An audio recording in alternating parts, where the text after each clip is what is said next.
Dans cette vidéo, nous allons avancer dans la modularisation de notre code avec l'initiation au module. C'est quoi un module? Nous allons le voir dans cette vidéo.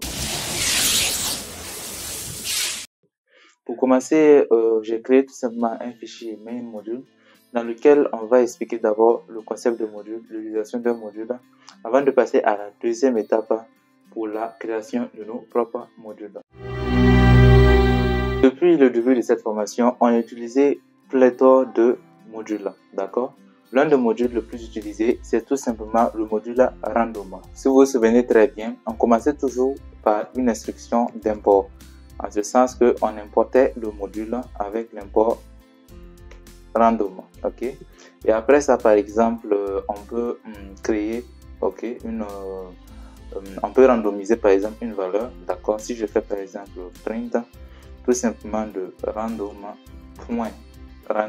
vous vous souvenez très bien de la fonction randint, on va lui passer une valeur minimale ici 5, une valeur maximale 25. Si j'exécute ma fonction, vous allez voir que il va tout simplement m'afficher une valeur qui doit choisir aléatoirement entre 5 et 25. Là, il me dit 18. Et à chaque fois que je vais exécuter la fonction, la valeur sera aléatoire. On a également vu en fait la fonction choice de random qui permet en réalité de choisir une valeur aléatoire en fait dans une séquence de données. D'accord? Par exemple, si là je lui passe une liste de noms, Alice, Franck. Oups, là, je sais pas, Franck ne s'écrit pas comme ça, je suis presque sûr. Voilà, on va préférer ça.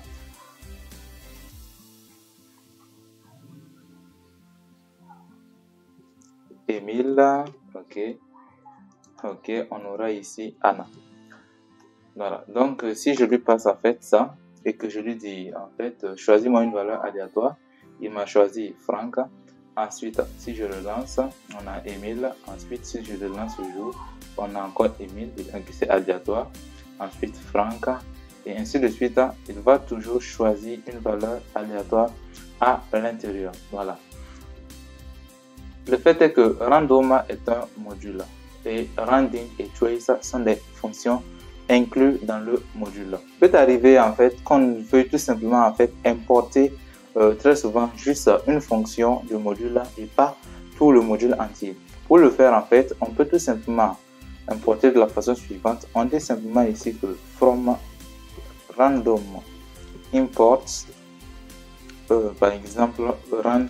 Si je fais import randint virgule choice, là je lui ai demandé en fait de seulement importer en fait randint et choice du module random, parce qu'en réalité je vous informe, le module random en fait n'a pas que ces deux fonctions, il a plusieurs fonctions. Le fait est que quand on importe le module en entier, on importe toutes les fonctions, et si on n'en a pas besoin, on peut simplement sélectionner les fonctions qu'on veut utiliser et on l'importe directement ici. Donc là, à partir de là, je peux commenter cette première ligne. Si je commente la ligne, il va me lever une erreur comme disant que random n'est pas défini.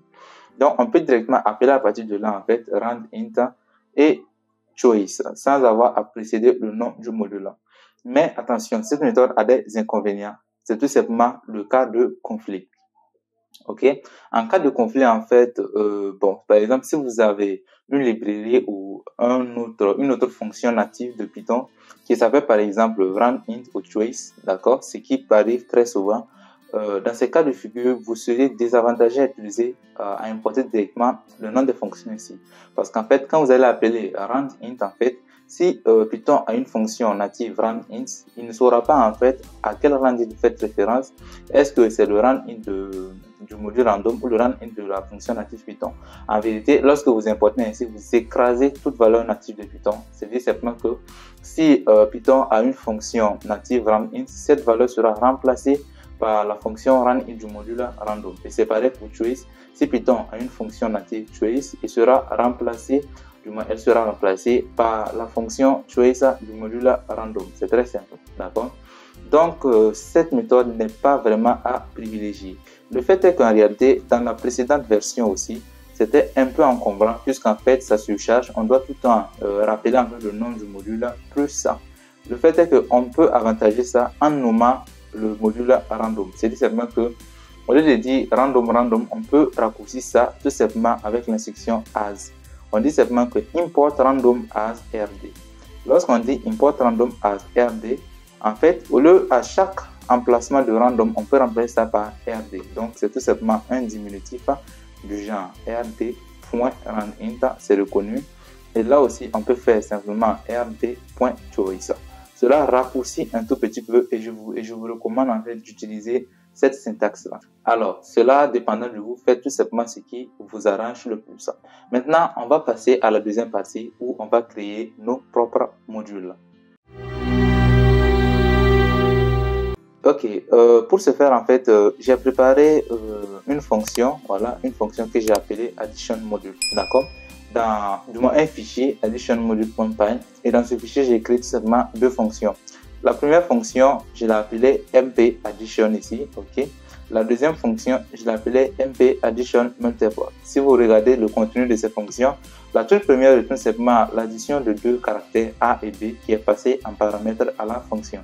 La deuxième est tout simplement prend en fait plusieurs paramètres, n paramètres, on a vu les arguments variables, et fait une sommation totale de ça. La fonction sum est une fonction native.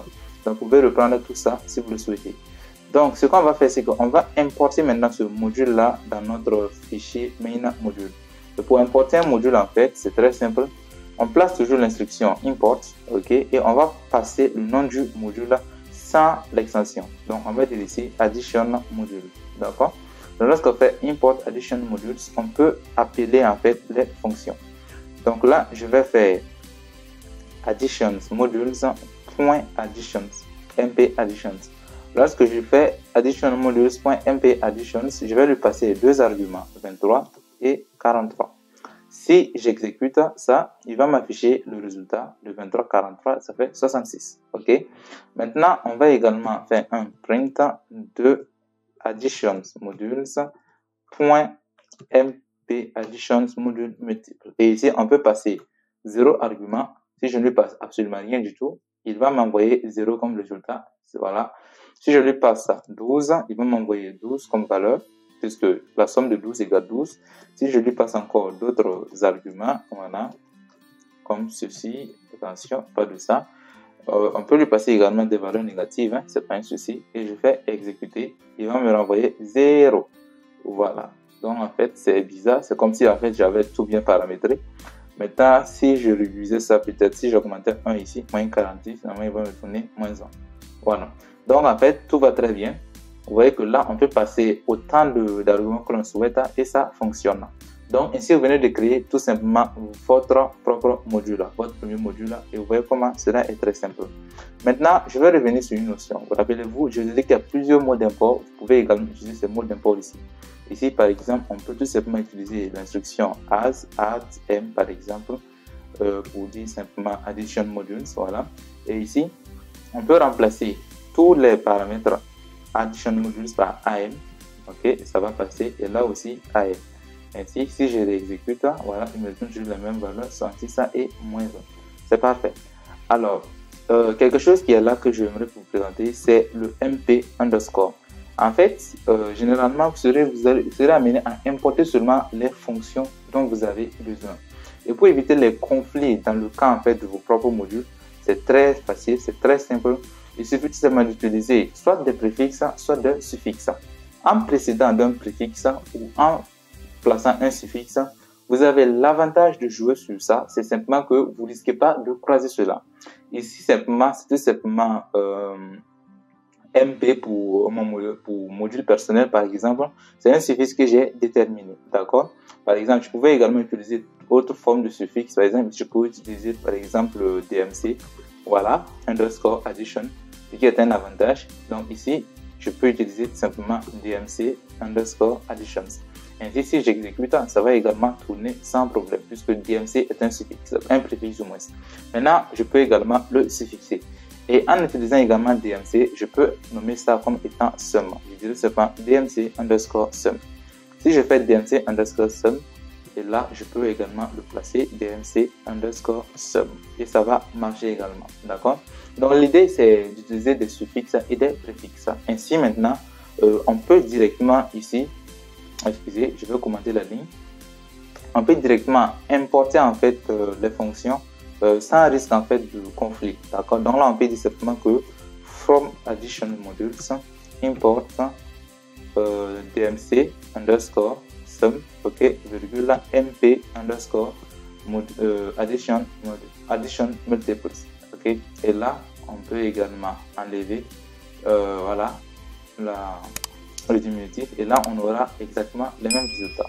Donc c'est ainsi que fonctionnent les fonctions. Voilà, il suffit simplement d'importer votre fonction, voilà, sans l'extension pareil. Attention, pour faire un import aussi classique que ça, il va falloir que la fonction, c'est-à-dire que le module du moins, et là le fichier d'exécution ici, main module et addition module, soit dans le même dossier. D'accord. Maintenant, si on avait additions module dans un dossier, il aurait fallu en fait qu'on indique le dossier où se trouve additions module. Et c'est ce qu'on va voir dans la prochaine vidéo. Ça s'appelle le package. Donc, je vous donne rendez-vous à la prochaine vidéo. D'ici là, prenez bien soin de vous. Ciao.